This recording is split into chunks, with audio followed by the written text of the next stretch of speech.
इस ऑडिटोरियम में बैठे हुए गणमान्य गेस्ट, हमारी वीरांगनाएं, माताएं, एलन के स्टाफ और बच्चे और आए हुए बाकी सभी दर्शकगण, मैं सबसे पहले एलन परिवार को बहुत बहुत धन्यवाद देना चाहूंगा कि उन्होंने एक तो हमें इस पावन पर्व के लिए इनवाइट किया और आज जो इन्होंने हमारी माताओं, बहनों और भाइयों को जो सम्मान दिया है उसके लिए हम हमेशा इनके आभारी रहेंगे।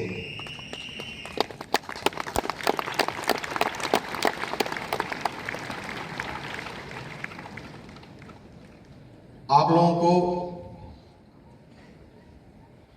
कारगिल की वॉर के बारे में बहुत कम लोग होंगे यहाँ पे जिनको कि I think most of the students must not have been even born at that point of time. But yes, जिन किसी ने भी वो दौर जिया है कारगिल की लड़ाई का,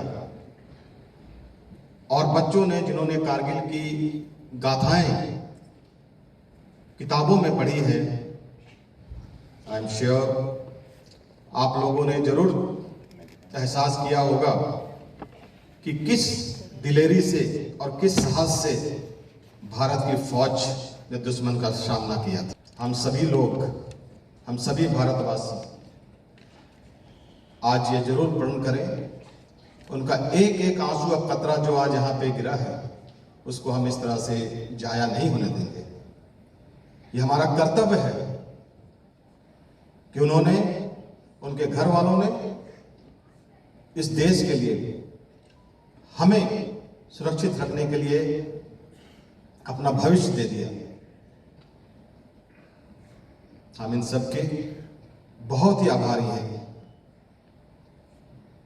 1999 कारगिल का वो युद्ध मुझे अभी भी बिल्कुल क्लियर है। जैसे योगेंद्र साहब, प्लीज गो टू टाइगर हिल, जाएं, मुझको वैली जाएं आप, और जब आप टाइगर हिल को इस तरह से खड़े होकर आप जब देखेंगे, आप खुद रियलाइज करेंगे कि अगर आप में से एक भी एक मशीन गन लेकर ऊपर बैठ जाए, वो नीचे से 1000 लोग ऊपर आने वालों को रोक सकता है। इतने दुर्गम परिस्थितियों में, ऐसे दुर्गम जगह पे ये लड़ाई लड़ी गई थी।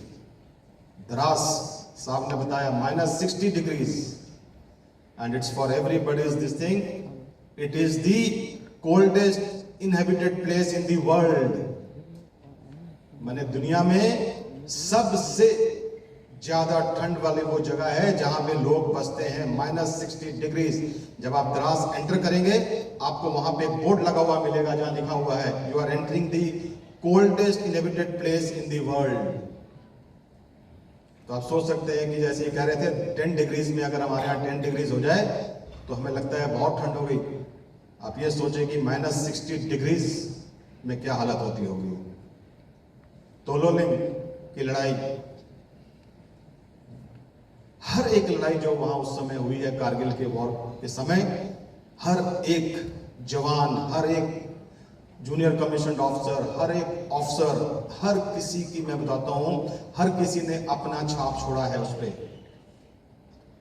यस, हमें बहुत बड़ी कुर्बानी चुकानी पड़ी।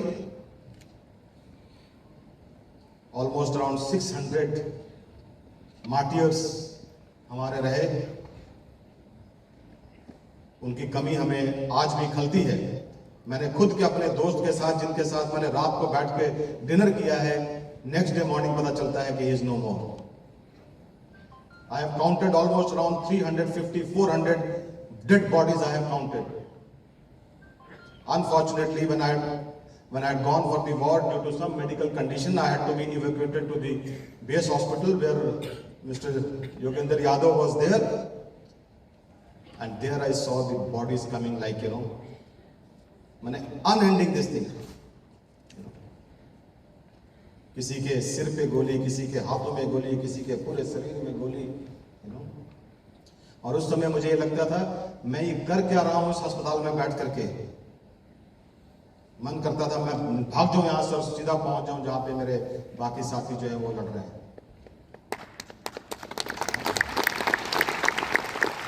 और कहते ना, अभी तक आपने ये सुना होगा, ये खून खोलना।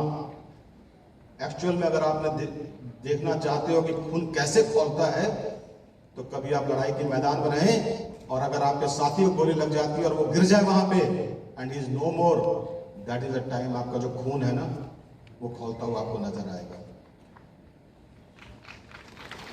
मुझे बहुत से लोग मिलते हैं, बहुत सी माताएं मिलती हैं, बहुत से पेरेंट्स मिलते हैं, और हमेशा कहेंगे सर आप लोग इतना अच्छा काम कर रहे हो, आप लोग तो देश के लिए ये हैं, वैसे हैं, ये है, सब कुछ। मैं उनसे एक ही क्वेश्चन पूछता हूँ, मैंने कहा ये बताएं आपके कितने बच्चे हैं? तो देन समबडी विल से मेरा तो एक बेटा है। तो मेरा क्वेश्चन उनसे होता है कि ये बताएं इसे फौज में भेजेंगी क्या आप? उसके बाद शांति, कोई क्वेश्चन, उसके आगे कोई आंसर नहीं आता। फिर जब मैं कहता हूं कि मैडम आपका एक बच्चा है, please send him or her into the army, into defence forces, air force, navy, army, wherever you want, but then उसके बाद वो सन्नाटा हो जाता है बिल्कुल। देखिए एक चीज जो योगेंद्र जी कह रहे थे यहाँ पे, हर किसी की जिंदगी यहाँ पे हम लिख के लेके आए हैं। कल आपको पता है ना 125 लोग मर गए उस भगदड़ में, बाबा जी के सत्संग में, पता है आप लोगों को सभी को? उन्होंने कौन सा जिंदगी में रिस्क लिया था, बट चले गए 125। कुछ दिन पहले एक ट्रेन एक्सीडेंट हुआ था, अनफॉर्चुनेट ट्रेन एक्सीडेंट, कुछ उसमें भी डेथ हुई। उन्होंने कौन सा रिस्क लिया था लाइफ में? They were having a very peaceful life, बहुत ये माने की थी, बट चले गए। हर दूसरे दिन एक एक्सीडेंट होता है, हर दूसरे दिन कहीं पुल गिरता है, हर दूसरे दिन कहीं कुछ होता है, कोई कैलेमिटीज होती हैं। So never fear your life, I am telling you, never. ये है ना सर्वाइवल आपके सामने में, सच माने कि he is like a god in the army, I am telling you. आपके सामने today is standing here tall with his chest, and he is here to narrate each and everything to you all. तो जिसके यहाँ पे जो लिखा है, nobody can take it away, nobody.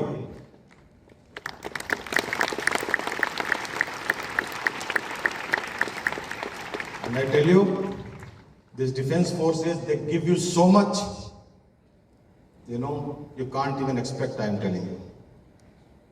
सिर्फ ये है कि हमें इंसाइट नहीं है डिफेंस फोर्सेस के में कि क्या मिलता है, क्या नहीं मिलता है, और क्या हमारा माने कि किस तरह से हम जीते हैं।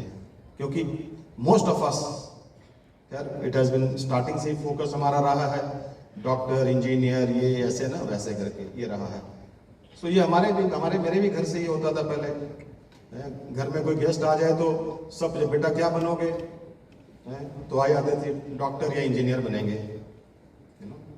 बट आप कहते ना कि कुछ किस्मत में कुछ और लिखा होता है, आप सोचते कुछ है और होता कुछ और है। I was doing my graduation in Chandigarh. I did my graduation from Chandigarh, and that is the time when I sat for this UPSC exam, Combined Defence Services exam. And the first go, I cracked the exam, got through the SSB, got through the medicals, And in my family, there's nobody who is there in the armed forces. I was the first one to get into the armed forces. And I tell you all, given a second life, I would love to get back to this defense forces again. Vande Mataram, क्या बात बोल दूसरी रही चीज, है। जब हम आगे रहते हैं, आज हम यहाँ बैठे हैं, लोग इस समय भी लाइन ऑफ कंट्रोल पे और बॉर्डर पे ड्यूटी दे रहे हैं, तैनात है वहां पे। तो हमारी फैमिली और बच्चों को देखने के लिए एलन कंपनी जैसे यहाँ पे ऑर्गेनाइजेशंस हैं। This is what gives us that belief and it tells us, please go ahead, we are there to look after your family. Just imagine the girl 2 months old, the the girl 2.4 months old, 3 years, 2 years, क्या पता होता है उस समय, बताइए। वो बच्चा तो ये सोचता है ना कि पापा गया है और वापस आएगा आएगा आएगा आएगा, बट उसे क्या पता है कि वो जो गया वो कभी वापस नहीं आएगा। So all those who are sitting here, you know, they're all, to us, they're like God and goddesses. Today, if I'm standing here, I'm basking in the glory, it is because due to them, उनकी वजह से आज मैं यहाँ पे खड़ा हूँ, मेरा सीना चौड़ा है, मैं आपके सामने खड़े होकर गर्व से कहता हूँ कि मुझे फख्र है कि मैंने भारत की देश की सेना को ज्वाइन किया और उनकी वजह से।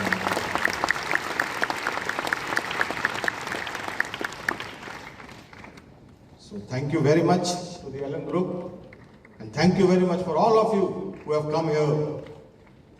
I appreciate you all being here. Please remember the fallen heroes. At least once in a while, should remember them. You know, I am telling you, whenever you meet any person from any defense forces, please sit with him or her and listen to the stories. It will motivate you. और दूसरी चीज, जहां भी आप जाएं, किसी भी field में जाएं, जो भी बनना चाहते हैं बने, हार्ड वर्क करें, you know, and I'm sure the success will be yours. Thank you very much. Jai.